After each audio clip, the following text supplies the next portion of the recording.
मारना कोई आसान काम नहीं, और 360 तीर इमाम हुसैन के जिस्म में लगे। ये आलम था। दूसरा सवाल, मैं मसाइल की तरफ नहीं आ रहा हूँ, दूसरा सवाल जो सबके जहनों में रहता है कि आखिर पूरी आलम इस्लाम में, पूरी दुनिया में 313 मोमिन क्यों नहीं? ये सबके दिमाग में सवाल है और बराबर सब लोग सोचते भी कि ये कौन सी दुनिया है कि जिसमें 313 मोमिन ही नहीं जो मौला ज़बूर करे। तो मौला क्यों ज़बूर नहीं कर रहे, 313 क्यों नहीं कंप्लीट हो?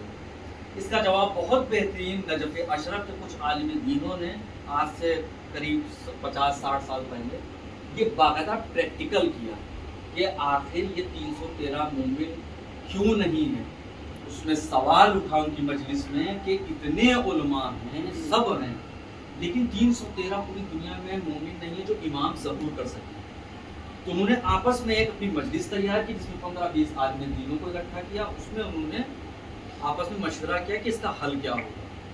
तो उसमें किसी एक को तैयार करना था कि भाई तैयार हो एक इंसान जो इमाम से राबता करे और इस सवाल का जवाब इमाम से पूछे, क्योंकि इस सवाल का जवाब कोई और तो दे नहीं सकता, सिर्फ इमाम के अलावा।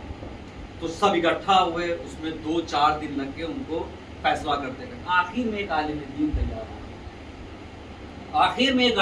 तैयार हो जब एक आलिम दीन तैयार हो गए, कहा ठीक है तुम रोज़े में चले जाओ ज़री में, और हम तुम्हारे खाने पीने का बंदोबस्त किए दे दें, आगे मरहला तुम तय करो। वो चले गए रोज़े में। कुछ दिन उन्होंने अस्कार, इल्म, राज और नियाज की बातें करना शुरू की। अमल शुरू हुआ, इमाम से मुलाकात करते करते 10-15 दिन, 20 दिन, 25 दिन बीत। एक दिन वो नमाज पढ़ के और मौला अली के रोज़ी जो जरी थी उस पर सर टेक के बैठे। अब जब सर टेक के बैठे तो उनको आँख लगी, उनकी नींद आ गई, सो गए। जब वो सो गए तो वही असना में उनको एक ख्वाब उन्होंने देखा। ख्वाब ये देखा कि इमाम का ज़हूर हो चुका है और बेहतरीन बागात और बेहतरीन महल है।